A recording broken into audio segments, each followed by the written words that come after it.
Hello guys, welcome back to my channel. आज की इस वीडियो में हम पढ़ेंगे क्लास 12 के मैक्रो इकोनॉमिक्स का very important chapter that is aggregate demand and it's components. तो इससे पहले वाली वीडियो में ऑलरेडी पार्ट 1 कंप्लीट हो चुका है। सो आज हम स्टार्ट कर रहे हैं इस चैप्टर का पार्ट नंबर 2, जिसमें हम समझेंगे कि किसी भी इकोनॉमी को, ध्यान से सुनना है आप लोगों को, कि किसी भी इकोनॉमी को हमें संतुलित करने के लिए, उसमें इक्विलिब्रियम पॉइंट को लाने के लिए दो कंपोनेंट का बराबर होना बहुत ज़रूरी है। सो हम इसके कंपोनेंट की बात करें तो पहला हम बोलेंगे जब AD बराबर AS होगा तो इस पोजीशन के ऊपर हमारी इकोनॉमी इक्विलिब्रियम पॉइंट के ऊपर होगी, संतुलित होगी। मीन्स कि वो संतुलन में होगी क्योंकि समग्र मांग समग्र पूर्ति के बराबर है। तो ये कौन सी सिचुएशन है? जब इकोनॉमी हमारी बैलेंस होगी, इक्विलिब्रियम पॉइंट पर होगी।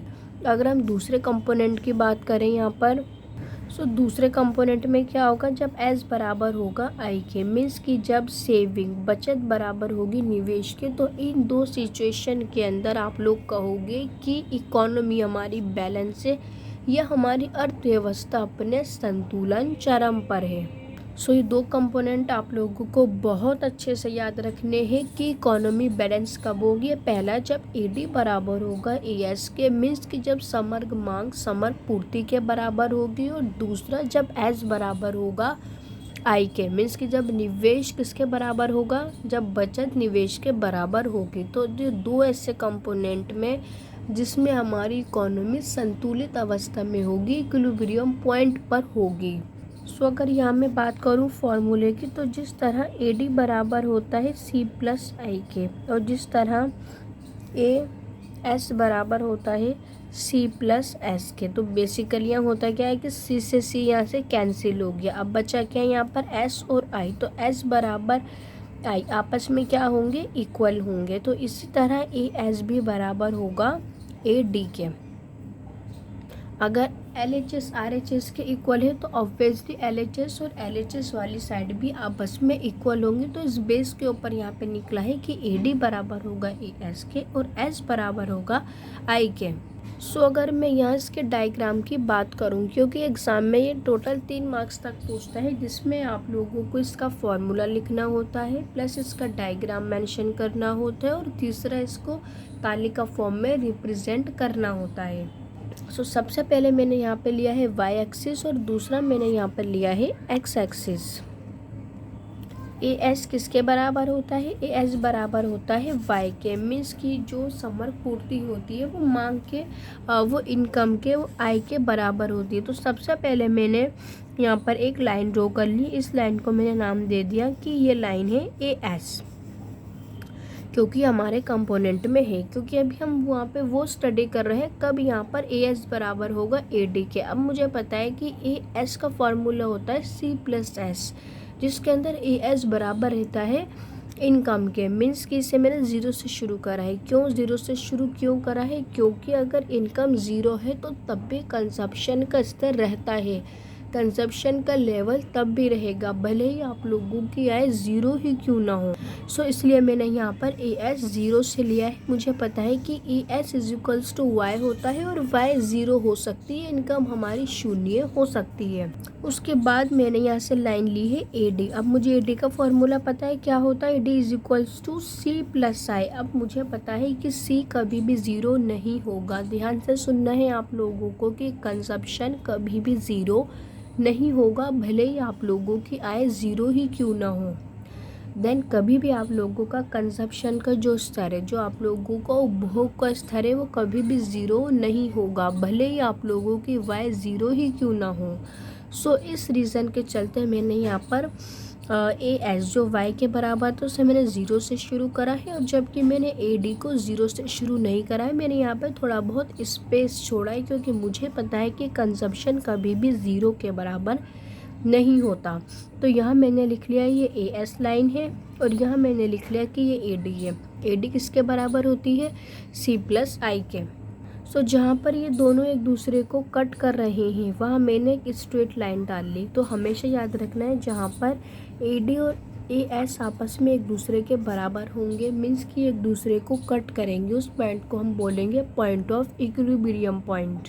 मीन्स के संतुलन का बिंदु क्यों बोला गया है इसे यहाँ पर, क्योंकि हमें इकोनॉमी में यही इस पॉइंट को ही रिप्रेजेंट करना था कि AD बराबर है AS के।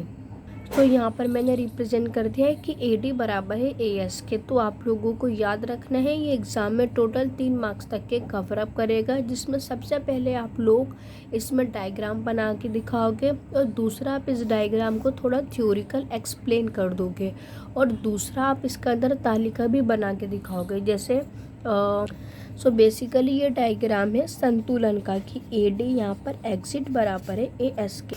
सो सबसे पहले मैं यहाँ लिख लेती हूँ Y और यहाँ मैं लिख लेती हूँ AS एंड यहाँ मैं लिख लेती हूँ AD। तो इनकम लिखते हैं सबसे पहले।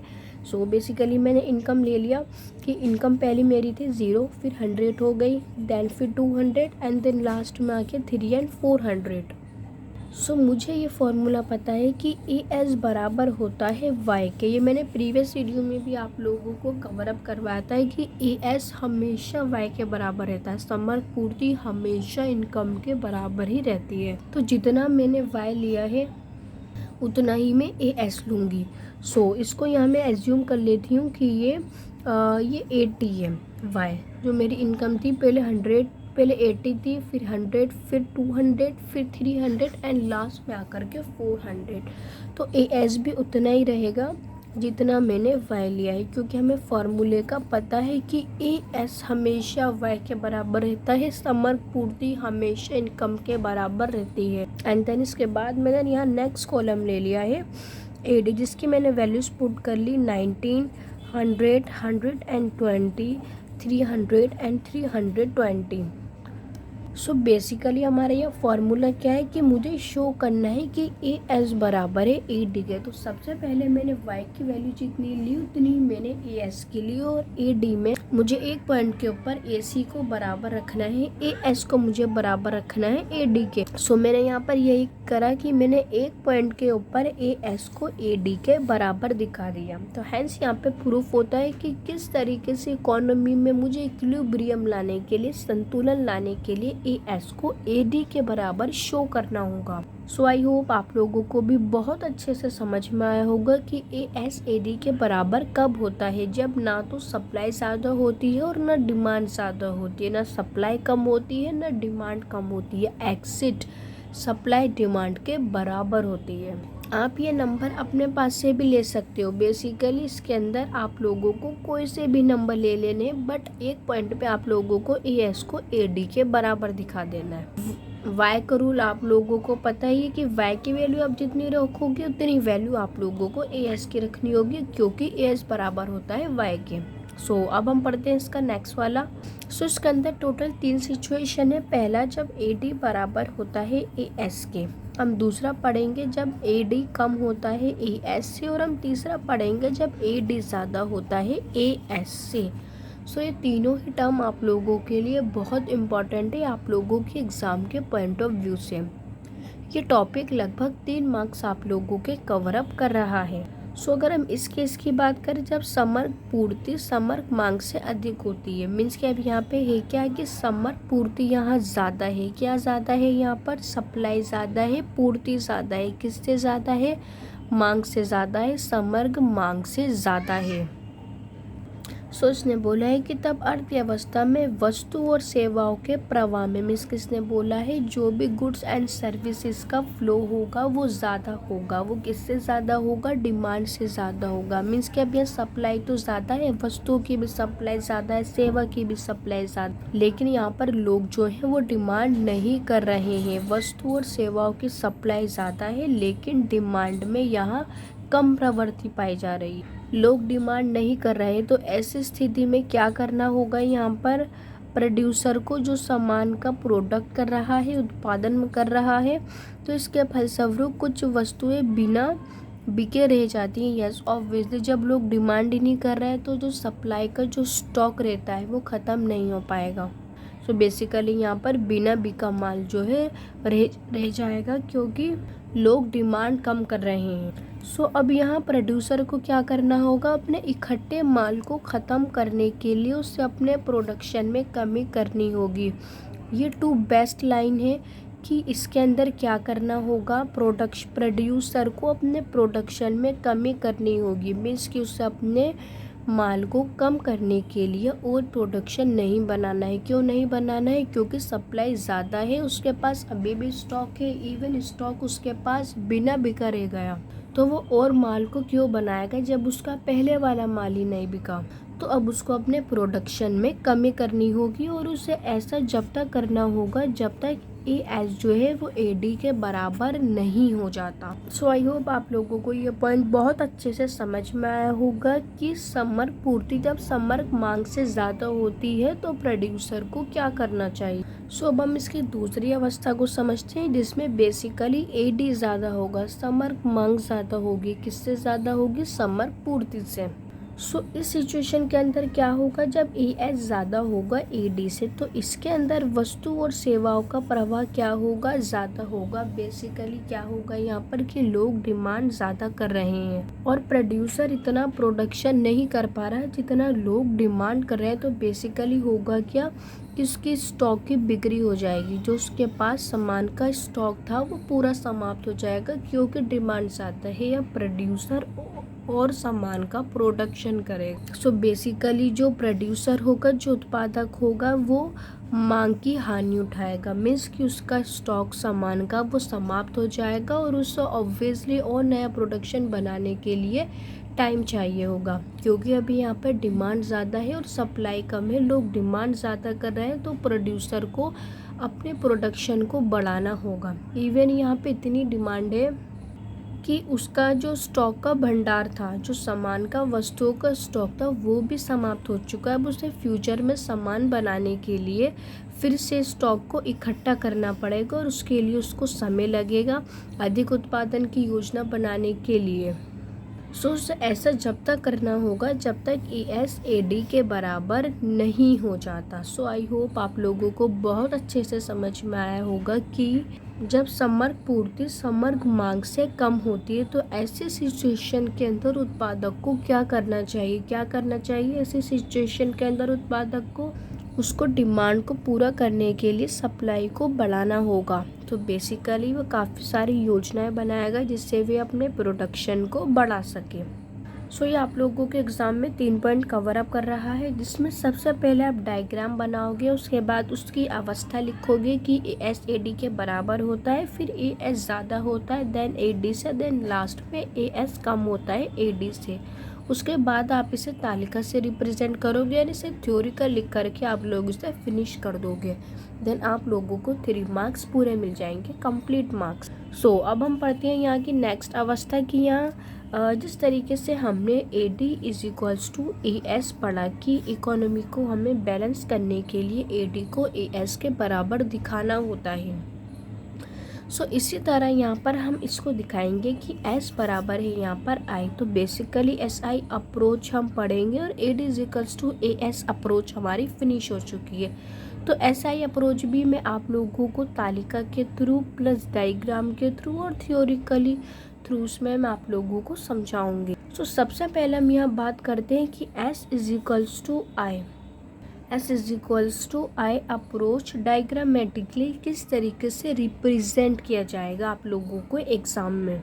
सो यहाँ पर अप्रोच S = I को रिप्रेजेंट करने के लिए आप लोग सबसे इन छोटे छोटे पॉइंट्स को इग्नोर नहीं करना है। सबसे पहले Y एक्सिस एंड देन उसके बाद X एक्सिस। यहाँ पर क्या आता है I का लेवल ऑफ इनकम, जिससे हम Y से भी हम इसको रिप्रेजेंट कर सकते हैं। एंड यहाँ पे S एंड I, क्योंकि ये SI अप्रोच का डायग्राम है तो यहाँ पर मैं S एंड I लिखूंगी। अगर ये AD = AS अप्रोच का डायग्राम होता तो देन यहाँ में AD एंड AS लिखती।